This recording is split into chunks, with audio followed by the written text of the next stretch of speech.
Good morning Shailendra ji, आपको और वीरेंद्र को। तो पहली बात तो अचंभे में मत रहिए कि एक्सपायरी 15,300 के पास हो रही है। 100 पॉइंट छोड़ दीजिए, आज नहीं तो अगले हफ्ते आ जाएगा सर। आगे क्या सोचिए? आगे की सोच ये है कि एफआईएस जो हर बारी आपको पहले 15 दिन में बेच के जाते हैं, लास्ट 5 दिन में ऐसे ले रहे हैं जैसे कल कोई है नहीं।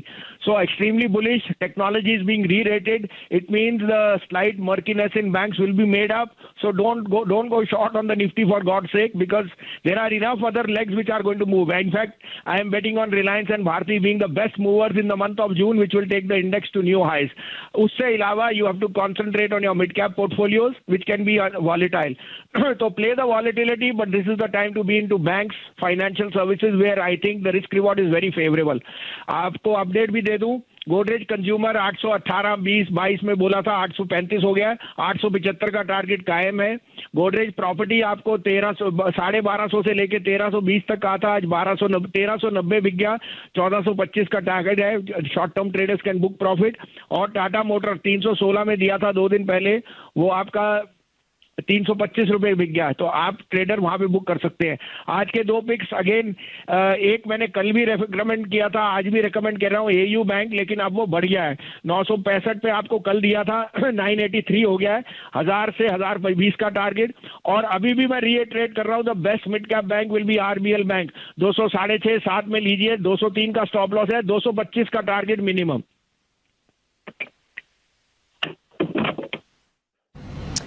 चलिए, आपके सामने एयू स्मॉल फाइनेंस बैंक आपको बताते हुए दिख रहे हैं भसीन साहब। एक दो स्टॉक्स पर मैं आपका ध्यान और रुझान कराना चाहूँगा संजीव जी।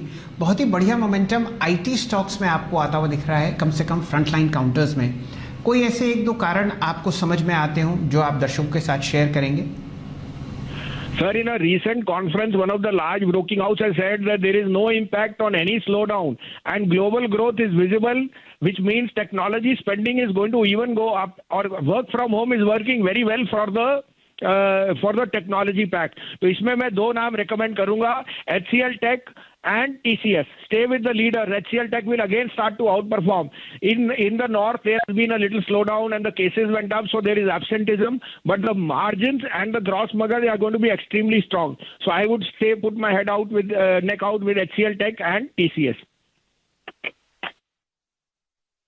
भसीन साहब, बस यही आपके मुख से लोगों को सुनवाना था कि जो कंपनीज बताती हुई दिख रही हैं ब्रोकरेजेस को, वो 3 बातें हैं।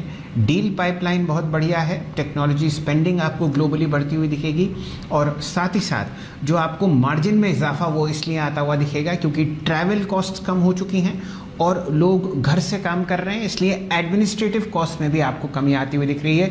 ये सारी चीज़ें बॉटम लाइन पर आपको जुड़ती हुई दिखेंगी। और बिल्कुल ऑन क्यू टीसीएस पर बात करी थी भसीन साहब ने, दिन का उच्चतम लेवल 3212।